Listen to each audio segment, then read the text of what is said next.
శ్రీమన్మహాగణాధిపతయే నమః. సాయినాథ పరబ్రహ్మణే నమః. విశ్వకర్మ పరబ్రహ్మణే నమః. సదానివృక్షస్య మూలాదివాసాత్ సుధాశ్రావిణం దిక్తమప్యప్రియంతం తరుం కల్పవృక్షాదికం సాధయంతం నమామీశ్వరం సద్గురుం సాయినాథం.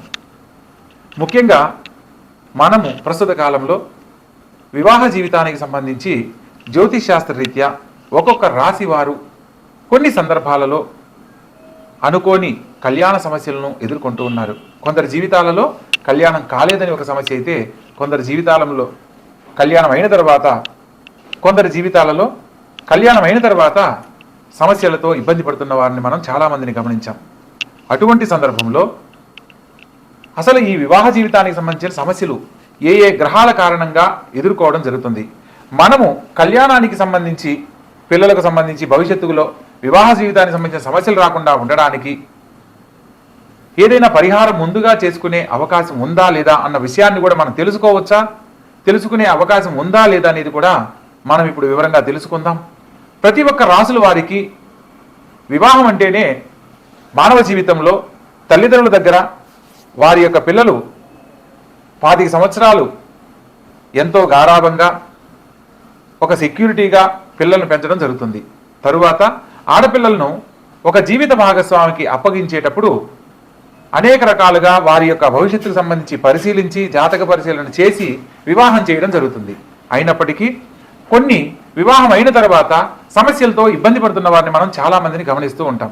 అటువంటి సందర్భంలో వివాహానికి సంబంధించిన సమస్యలు ఎదుర్కోకుండా ఉండాలి అంటే కళ్యాణానికి ముందు ఏ ఏ గ్రహాలకు ఏ ఏ రాసులు వాళ్ళు ఎటువంటి పరిహారాలు ఆచరిస్తే వివాహ జీవితంలో సమస్యలు లేని జీవితాన్ని పొందుతారు అన్న అంశాన్ని మనం వివరంగా తెలుసుకునే ప్రయత్నం చేద్దాం. ప్రత్యేకంగా మానవ జీవితంలో విద్య, ఉద్యోగం, తరువాత కళ్యాణం. ప్రతి తల్లిదండ్రులు మంచి విద్యను అందిస్తారు. ఒక మంచి ఉద్యోగాన్ని కల్పించడానికి విద్య ద్వారా మనకు అన్ని రకాల సదుపాయాలు అవకాశాలు కల్పిస్తారు. విద్యా ఉద్యోగంతో పాటు వివాహం అయిన తర్వాత వారికంటూ ఒక కుటుంబం జీవితం ఏర్పడుతుంది. కాబట్టి ఆ వివాహ జీవితానికి సంబంధించి ఎటువంటి జాగ్రత్తలు తీసుకోవాలి, కళ్యాణానికి సంబంధించిన విషయాలలో మనం ఏ ఏ పరిశీలనలో సమస్యలు లేని జీవితాన్ని పొందుతారు అన్న అంశాన్ని తెలుసుకునే ప్రయత్నం చేద్దాం. ప్రత్యేకంగా ప్రతి ఒక్క కళ్యాణానికి సంబంధించి ప్రతి ఒక్కరి జీవితంలో వివాహానికి సంబంధించి వధూవర పొందనలు పరిశీలించేటప్పుడు వధూవర గణనమేళ చక్రం అని ఒకదాన్ని పరిశీలించి దాంట్లో అష్టకూట వర్గం అంటారు. 8 రకాల పాయింట్లలో అంటే నాడీ కూటము, భగుట కూటము, రాశి కూటము, నక్షత్ర కూటము, వశ్య కూటము, ఇట్లా 8 రకాలను పరిశీలించి 36 పాయింట్లకు 18 పాయింట్లు వస్తే కళ్యాణానికి అనుకూలమని, 18 పాయింట్ల కంటే తక్కువ వస్తే కళ్యాణానికి అనుకూలం కాదని, కళ్యాణము 18 పాయింట్ల కంటే ఎక్కువ వస్తే చాలా ఉత్తమోత్తమైనదిగా భావిస్తూ ఉంటారు. కానీ జ్యోతిష్ శాస్త్రం ప్రకారము ప్రతి ఒక్కరి జీవితంలో వివాహానికి సంబంధించి వీరికి వివాహం చేయవచ్చు అని తెలుసుకోవడానికి ఒక సాధారణ పట్టిక మాత్రమే. ప్రత్యేకంగా సప్తమ స్థానాన్ని, కళత్ర స్థానాధిపతి ఉన్న స్థానాన్ని బట్టి మాత్రమే వివాహ జీవితంలో వారు ఎటువంటి స్థితిగతులు పొందగలరో వివరంగా తెలుసుకోవడానికి అవకాశం ఉంటుంది అనేది జ్యోతిష్ శాస్త్రం పరిజ్ఞానం ఉన్న మాలాంటి వారు మాత్రమే దీని గురించి పరిశీలనలో వివరంగా తెలియజేయడానికి అవకాశం ఉంటుంది. జ్యోతిష్ శాస్త్రంలో మనకు ఏదైనా ఒక పంచాంగం కొన్నప్పుడు అందులో వధూవర గణనమేళ చక్రమని వధువు యొక్క పట్టిక నిలువుగాను వరుడి యొక్క పట్టిక అడ్డంగాను నిర్మాణం చేసి అందులో కొన్ని సంఖ్యల ఆధారంగా ఈ యొక్క లైన్కి ఆపోజిట్ లైన్లో వరుడి యొక్క నక్షత్రాన్ని బట్టి ఒక సంఖ్యను కేటాయించి వీరికి ఇన్ని పాయింట్లు వచ్చాయని చెప్పడం జరుగుతుంది. కేవలం పాయింట్లతోనే వివాహ జీవితాన్ని నిర్ణయించకూడదు అన్న సత్యాన్ని తెలుసుకొని వివాహానికి సంబంధించి వారి ఇరువురి జాతకాలలో సమస్యలు లేని జీవితాన్ని అందించాలి అంటే ఏదైనా జాతకంలో దోషాలు ఉన్నప్పుడు దోషాలను ప్రత్యేకంగా వాటి యొక్క పరిహారాలను ముందుగా తెలియజేసి ఆ తర్వాత వివాహం చేయడం వల్ల సమస్యలు ఉండవు అనేది తెలుసుకోవాలి. ప్రత్యేకంగా మనం ఇన్ని రకాలుగా చెప్తున్నాం, పాయింట్లను బట్టి పరిశీలన చేస్తాం. అదేవిధంగా జ్యోతిష్ శాస్త్రంలో జాతక చక్రాన్ని బట్టి పరిశీలన చేస్తాం. కానీ మరొక తెలుసుకోవాల్సిన విషయం ఏంటంటే ఎప్పుడైతే ఆడపిల్ల మెచ్యూర్ అవుతుందో పుష్పవతి అయిన తర్వాత ఆ రోజు ఉన్న నక్షత్రము చేసుకునే భర్త నక్షత్రం ఒకటి కాకూడదు. ఇది జ్యోతిష్ శాస్త్రంలో సప్తమ స్థానాన్ని బట్టి మనం చెప్పడానికి లేదు. అదే వధువుల గణనమేళ చక్రాన్ని బట్టి చెప్పడానికి లేదు. మనం ఎన్ని రకాలుగా చూసినప్పటికీ కూడా ఈ యొక్క విధానంలో కూడా అమ్మాయి యొక్క మెచ్యూర్ అయిన రోజున్న నక్షత్రము చేసుకునే భర్త నక్షత్రం ఒకటి కాకూడదు. అలా ఉన్నప్పుడు మాత్రమే వివాహం చేయాలి. అదేవిధంగా జన్మ లగ్నానికి ఆ అబ్బాయి కానీ అమ్మాయి కానీ పుట్టిన జన్మ లగ్నానికి అష్టమ లగ్నం అనేది వివాహానికి పనికిరాదు అన్న అంశాన్ని తెలుసుకొని వివాహం చేయాలి. ఊరికి ఏదో పాయింట్లను చూసేసి వీళ్ళిద్దరికి కళ్యాణం సెట్ అయింది, అమ్మాయి నక్షత్రానికి అబ్బాయి నక్షత్రం సెట్ అయింది అనేది సరైన పద్ధతి కాదు. ఒక 100 ఏళ్ల జీవితాన్ని పిల్లలకు అందిస్తున్నాము అంటే దానికి విశేషమైన పరిశీలనలో మాత్రమే ఖచ్చితంగా వారికి అటువంటి వైవాహిక జీవితాన్ని అందించగలుగుతున్నాం. పూర్వకాలంలో కుటుంబంలో జాతకాల రీత్యా ఒక పెద్దవాళ్ళు అటు 7 తరాలు ఇటు 7 తరాలు వాళ్ళ యొక్క వంశాంకురాన్ని పరిశీలన చేసి ఆ ఇంటి పిల్లను కళ్ళు మూసుకొని వివాహం చేసుకొని సుఖ సంతోషాలతో జీవించిన వాళ్ళు ఉన్నారు. ప్రస్తుత కాలంలో 36 పాయింట్లకి 33 పాయింట్లు వచ్చి 3వ రోజు విడిపోయిన వాళ్ళు ఉన్నారు. మా అమ్మాయికి జాతక చక్రం చూసామండి, 36 పాయింట్లకి 33 పాయింట్లు వచ్చాయి, చాలా అద్భుతమైన సంబంధం అని చెప్పి అంటారు. కానీ కరెక్ట్గా ఒక నెల గడిచేసరికి ఏమిటోనండి మంచి సంబంధం అని చెప్పి చేశాము, అబ్బాయి మంచివాడు కాదు, అబ్బాయి వాళ్ళ కుటుంబం మంచిది కాదు, అబ్బాయి వాళ్ళ తల్లిదండ్రులు మంచిది కాదు అని వెంటనే ఇలా మాట్లాడుతూ ఉంటారు. కొందరు తల్లిదండ్రులు అయితే ఎన్ని సంబంధాలు చూసినా పిల్లలకు కుదరట్లేదని సిద్ధాంతం తెలిసిన వారి దగ్గరికి వచ్చి, గురువుగారు ఎలాగైనా మా అమ్మాయికి చాలా అంటే 1.5 సంవత్సరం తర్వాత ఈ సంబంధం వచ్చింది, ఎలాగైనా మీరు ఓకే చేయండి, మా అమ్మాయికి పెళ్లి చేయాలనుకుంటున్నాము అని చెప్పి అంటారు. ఇక్కడ వీళ్ళు తీసుకునే తొందరపాటు నిర్ణయాల వల్ల వాళ్ళకేదో అవమానం జరుగుతుందనో, పెళ్లికి పోయినా మీ అమ్మాయికి ఇంకా పెళ్లి కాలేదని ఎదుటి వాళ్ళు ఎవరు అడుగుతున్నారని కనుక ఆడపిల్లకు పెళ్లి చేస్తే ఆ పాప సమస్యలతో ఇబ్బందికరమైన జీవితాన్ని పొందుతుంది. ఎందుకంటే అక్కడ ఏదో ఒకటి కాదు సంబంధం చేయాల్సింది. ఆ అమ్మాయికి ఒక 100 ఏళ్ల జీవితాన్ని ఇస్తున్నామనంటే 1-10 సార్లు ఆలోచించి చేయాలి. ఇక్కడ తొందరపాటు నిర్ణయాల వల్ల కొందరి జీవితాల్లో సమస్యలు ఎదుర్కొంటుంటే మరికొందరి జీవితాలలో వివాహానికి సంబంధించి ఈ యొక్క వధూవరుడి గండమేళ చక్రాన్ని చూసి మా అమ్మాయికి ఈ సంబంధం ఓకే అవుతుందండి, చాలా బాగుంది, అబ్బాయి వాళ్ళ కుటుంబం చాలా బాగుంది అని చెప్పి చేసేసి తర్వాత ఇబ్బంది పడుతున్న వాళ్ళని మనం గమనిస్తూ ఉంటాం. ఇక ఇటువంటి సమస్యలు రాకుండా ఉండడానికి ప్రతి ఒక్కరూ కూడా ఈ యొక్క వీడియో ద్వారా కొన్ని విషయాలు ఒక్కొక్క రాశుల వారిగా తెలుసుకునే అవకాశాన్ని కల్పించాలనే సంకల్పంతో ఈ యొక్క వీడియో చేయడం జరుగుతుంది. ప్రతి ఒక్కరూ ఈ యొక్క వీడియోని చివరి వరకు చూడండి, మరిన్ని వివరాలు తెలుసుకోండి. మీకు ఏదైనా సందేహాలు ఉంటే కామెంట్ రూపంలో తెలియజేయండి, వాటి మీద కూడా మరిన్ని వీడియోలు చేయడం జరుగుతుంది. ప్రతి ఒక్కరి జీవితంలో ఆనందకరమైన జీవితాన్ని వివాహ జీవితం ద్వారా అందించాలనే మా యొక్క ఈ ప్రయత్నంలో చూసిన ప్రతి ఒక్కరూ కూడా దీన్ని తెలుసుకొని మరికొందరికి తెలియజేసే ప్రయత్నం చేయండి.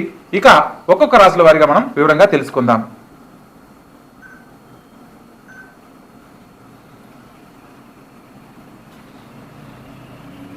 సింహరాశి.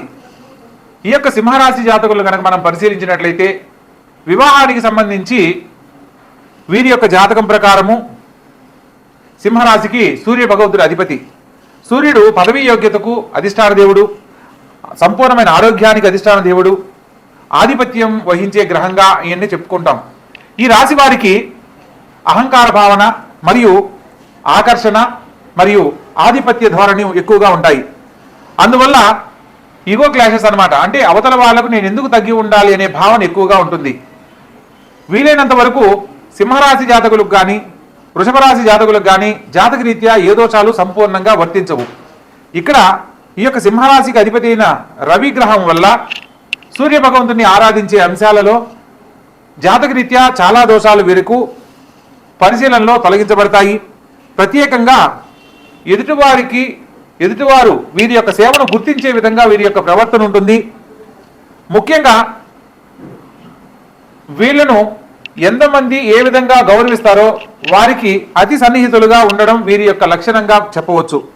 ప్రత్యేకంగా ప్రేమ కంటే కూడా వీరు కొన్ని సందర్భాలలో ఖచ్చితంగా ఉండే మనస్తత్వానికి ఎదుటి వాళ్ళు ఆకర్షితులవుతారు. ఈ యొక్క ఖచ్చితంగా మాట్లాడే ధోరణిలోనే ఎదుటివారికి ఆకర్షితులు అవ్వడానికి కారణమవుతుంది. సూర్యుని యొక్క ప్రభావము సప్తమ స్థానంలో ఉన్నప్పుడు కుజుని యొక్క దృష్టి కానీ శని భగవంతుని యొక్క దృష్టి కానీ ఏర్పడినట్లయితే అహంకార భావంతో దాంపత్య జీవితంలో సమస్యలు ఏర్పడడానికి ప్రధానమైన కారణంగా చెప్పవచ్చు. అదేవిధంగా సూర్యుడు గనక జాతక చక్రంలో బలంగా ఉన్నట్లయితే నేను చెప్పే మాటే వినాలి, నేను అనుకున్నట్టే జరగాలి అనే భావనకు లోనై ఉంటారు. ఆ ఖచ్చితమైన భావన వల్ల దాంపత్య జీవితంలో మనస్పర్ధలు ఏర్పడడానికి కారణమవుతుంది. కొన్ని సందర్భాలలో ఎమోషనల్ డిస్టెన్స్ అనమాట, అంటే నేను అనుకున్నది జరగలేదు కాబట్టి నీతో నేను అంత అనుకూలంగా ఎందుకు ఉండాలి అనే భావంతో వీళ్ళు మెలగడం జరుగుతుంది. ఇక్కడ వారి యొక్క అహంకారానికి ఖచ్చితంగా ఎదురువారు కనుక మాట్లాడినట్లయితే జీవితంలో దాంపత్య జీవితానికి సంబంధించి ఎడబాటుకు కారణమయ్యేందుకు ఎక్కువగా అవకాశం ఉంటుంది. ఈ యొక్క సింహరాశికి సంబంధించిన నక్షత్రాల్లో భరణి, పుబ్బ, పూర్వాషాఢ 3 నక్షత్రాల్లో పూర్వ ఫల్గుని నక్షత్రము సింహరాశి కిందకు వర్తిస్తారు. ఈ యొక్క శుక్రుని యొక్క ప్రభావము ఈ నక్షత్రంలో పుట్టిన వారికి 5, 7, 12 స్థానాల్లో బలంగా ఉన్నట్లయితే ప్రేమకు, ఆకర్షణకు, వీరు రొమాన్స్ జీవితం పట్ల ఎక్కువగా ఆకర్షితులు అవ్వడానికి కారణం ఉంటుంది. ప్రత్యేకంగా శుక్రుడు కనుక రాహువుతో కానీ కుజుడితో కానీ దశలు అంతర్దశలు జరిగేటప్పుడు శారీరక ఆకర్షణలకు లోనవుతారు. ప్రత్యేకంగా కొన్ని సందర్భాలలో కుటుంబంలో ఏర్పడిన మనస్పర్ధల వల్ల ఖచ్చితమైన నిర్ణయాలు తీసుకోవడం జరుగుతుంది. అది భర్త కానీ భార్య కానీ ఎవరికైనా వర్తించే అవకాశం ఉంటుంది. శుక్రుడు సూర్యుని యొక్క రాశికి దశాంతర దశల్లో దగ్గరగా సంచలనం జరిగేటప్పుడు కానీ లేదా శుక్రుడితో రవి కంబస్ట్ అయినప్పుడు ప్రేమలో అసంతృప్తి కారణంగా భావోద్వేగాలతో ఇతరులకు దగ్గరయ్యే అవకాశం ఏర్పడుతుంది. అదేవిధంగా ఈ రాశి వారికి కుజుని యొక్క ప్రభావము సప్తమంలో కనుక ఉన్నట్లయితే సప్తమ స్థానం కుంభరాశి అవుతుంది. ఈ యొక్క కుంభరాశిలో కుజగ్రహ సంచారం కనుక జరుగుతున్నట్లయితే దాంపత్య జీవితంలో వాదోపవాదనలు, తద్వారా మనస్పర్ధలు ఏర్పడే అవకాశం ఉంటుంది. ఏ లగ్నం నుంచి అయినా సప్తమ స్థానంలో శని భగవంతుని యొక్క సంచారం వల్ల దాంపత్య జీవితం ఆలస్యం అవుతుంది, కళ్యాణ జీవితం ఆలస్యం అవుతుంది. జీవితంలో ఏదైతే సక్సెస్ అవ్వాలో వాటిల్లో ఆలస్యంగా ఫలితాలు పొందడం అనేది జరుగుతుంది. అదేవిధంగా కుజగ్రహ సంచారం కనుక జరుగుతున్నప్పుడు ఈ యొక్క కుంభరాశి సప్తమం కనుక అయినప్పుడు సింహరాశి వారికి జీవిత భాగస్వామి వల్ల కోరుకున్నంత సంతోషాన్ని పొందలేకపోవడము, కళ్యాణం అవసరం, సంతానం అవసరం, పెళ్లి అవసరం అన్నట్టు ఒక అవకాశానికి తగ్గట్టుగా ఉన్నట్లు ఉంటారు కానీ వారు కోరుకున్న సంపూర్ణమైన ఆనందాన్ని వివాహ జీవితంలో కొందరు సంపూర్ణంగా పొందలేరు. సప్తమంలో కుజగ్రహ సంచారం జరిగేటప్పుడు ఈ యొక్క పరిస్థితులు ఎదురవుతాయన్న విషయాన్ని తెలుసుకోవాలి. ప్రత్యేకంగా చంద్రుడు బలహీనంగా ఉన్నప్పుడు కూడా మరియు పాపదృష్టితో చంద్రుడు కనుక సంచరిస్తున్నట్లయితే దాంపత్య జీవితంలో సమస్యల వల్ల జీవిత భాగస్వామితో సత్సంబంధాలు ఏర్పడక ఇతరుల కోసమై ఆకర్షితులయ్యే అవకాశాలు ఎక్కువగా ఏర్పడతాయి.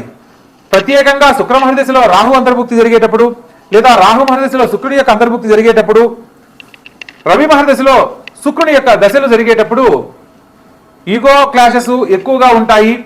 తత్కారణంగా ఎదుటివారికి ఆకర్షితులయ్యే పరిస్థితులు ఖచ్చితంగా జరుగుతాయి. ఇవన్నీ తెలుసుకునేదానికి ప్రధానమైన కారణం వివాహ సమయంలో మనము దశాంతర దశలు కూడా గమనించాలి అన్న అంశాన్ని తెలుసుకోవాలి. ప్రస్తుత కాలంలో సప్తమ స్థానాన్ని బట్టి మాత్రమే కాకుండా ఓన్లీ వధువరు గణమేల చక్రం చూసి వివాహ జీవితాన్ని నిర్ణయం చేస్తున్నారు కొందరు పెద్దలు. సో దాని వలన వివాహ జీవితంలో తల్లిదండ్రులు పిల్లలకు పెళ్లి చేయాలనే తపంతో మిగతా ఏ విషయాలు పట్టించుకోకుండా పెళ్లి చేయడము, కొంతకాలం తర్వాత విధి ప్రకారమే జరుగుతుందని ఒక మూఢ విశ్వాసాన్ని నమ్ముతూ దాన్ని కొట్టిపారేస్తూ సరే వాళ్ళ జీవితం అలాగే రాసిపెట్టింది అందుకే జరిగిందనే భావంతో ఉంటున్నారు. ఇక్కడ ఎప్పుడైతే కళ్యాణం చేయాలని నిర్ణయించుకున్నామో తల్లిదండ్రులుగా మీరు ఎటువంటి సంతోషకరమైన జీవితాన్ని పొందుతున్నారో, సమస్యలు వచ్చినా మీరు మీ కుటుంబాన్ని ఎలా అయితే నిలబెట్టుకున్నారో అటువంటి జీవితాన్ని మీ పిల్లలకు అప్పచెప్పేటప్పుడు, అటువంటి జీవితాన్ని అందించేటప్పుడు ప్రత్యేకంగా వివాహ పొందడంలో మాత్రమే వారి యొక్క జీవితం మారుతుంది. కాబట్టి వివాహ జీవితంలో పొందే ఆనందం 100 ఏళ్లు ఉండాలి. కాబట్టి ప్రత్యేకంగా ప్రతి ఒక్క విషయాన్ని గమనించి ముందడుగు వేయాలి అన్న సూచన ప్రకారం ఇన్ని విషయాలు తెలియజేయడం జరుగుతుంది. ప్రతి ఒక్కరూ కూడా తెలుసుకున్న దాన్ని చెడుగా జరగకుండా ముందుగా జాగ్రత్త పడడానికి ఒక సూచనగా ఈ యొక్క వివరణ తెలియజేయడం జరుగుతుంది. కాబట్టి తెలుసుకునే ప్రయత్నం చేయండి. ప్రత్యేకంగా ఈ యొక్క రాశి వారికి సూర్య భగవంతుడి అధిపతి కాబట్టి సూర్యగ్రహానికి సంబంధించిన జపము, దానము, హోమము చేయడము, ప్రతిరోజు ఓం నమో భాస్కరాయ నమః అనే మంత్రంతో సూర్య భగవంతునికి 6 సార్లు అర్ఘ్యాన్ని వదులుతూ మనసులో ఉన్న కోరిక కనుక చెప్పుకున్నట్లయితే సూర్యుని భగవంతుని యొక్క ఆశీస్సులతో వివాహ జీవితంలో సమస్యలు తలెత్తకుండా మంచి జీవితాన్ని పొందడానికి అవకాశం ఉంటుంది. లేదా సప్తాశ్వరతమారుడం ప్రచండం గశ్యపాత్మజం శ్వేతపద్మధరం దేవం తం సూర్యం ప్రణమామిహం అనే శ్లోకంతో గాని, లేదా జపాకుసుమ సంకాశం కాశ్యపేయం మహోదితిం తమోరిం సర్వపాపగ్నం ప్రణతోష్మి దివాకరం అనే సూర్య భగవంతుని యొక్క నవగ్రహ ప్రార్థనా శ్లోకాల్లో సూర్య మంత్రంతో గాని సూర్యుడిని ఆరాధిస్తూ ప్రతినిత్యము 6 సార్లు సూర్య భగవంతుని కనుక తలుచుకొని అర్ఘ్యాన్ని వదిలినట్లయితే వారి యొక్క జీవితానికి సంబంధించిన ఎటువంటి సమస్యన్నా తొలగిపోతుంది. సమస్య రాకముందు జాగ్రత్త పడడానికి అవకాశాలు ఏర్పడతాయి. లేదా ప్రతి ఆదివారం నాడు మీకు దగ్గరలో ఉన్న ఏదైనా ఆలయంలో సూర్య భగవంతుడికి కానీ మీ కులదేవతకు కానీ నీరు మరియు ఎర్రని పుష్పాలను గనక సమర్పించినట్లయితే ఎటువంటి వైవాహిక జీవితానికి సంబంధించిన సమస్యలున్నా తొలగిపోతాయి. ప్రత్యేకంగా శుక్రవారం నాడు అమ్మవారి ఆలయంలో లక్ష్మీదేవి ఎదురుగా ఒక ఆవు నేతితో వెలిగించిన దీపాన్ని వెలిగించి మనసులో ఉన్న కోరికను కనుక చెప్పుకున్నట్లయితే శుక్రబలంతో అన్యోన్య దాంపత్యం తప్పనిసరిగా ఏర్పడుతుంది. అదేవిధంగా జీవిత భాగస్వామితో ఆనందకరమైన జీవితాన్ని పంచుకోవాలి. ప్రత్యేకంగా జీవిత భాగస్వామితో ప్రేమగా మసులుకోవడం వల్ల ఎటువంటి పొరపాట్లు జరగకుండా ఆనందకరమైన జీవితాన్ని పొందడానికి అవకాశం ఉంటుంది. కొన్ని సందర్భాలలో వాదోపవాదనలు జరగకుండా ఒకరు సమయం పాటిస్తూ ఉన్నట్లయితే ఆ యొక్క దాంపత్య జీవితంలో సమస్యలు లేని జీవితాన్ని పొందేందుకు అవకాశాలు ఏర్పడేందుకు అవకాశం ఉంది. కాబట్టి ప్రతి ఒక్కరూ తెలుసుకున్న విధానాన్ని ఆచరించండి, ఆనందకరమైన జీవితంలో జీవించండి.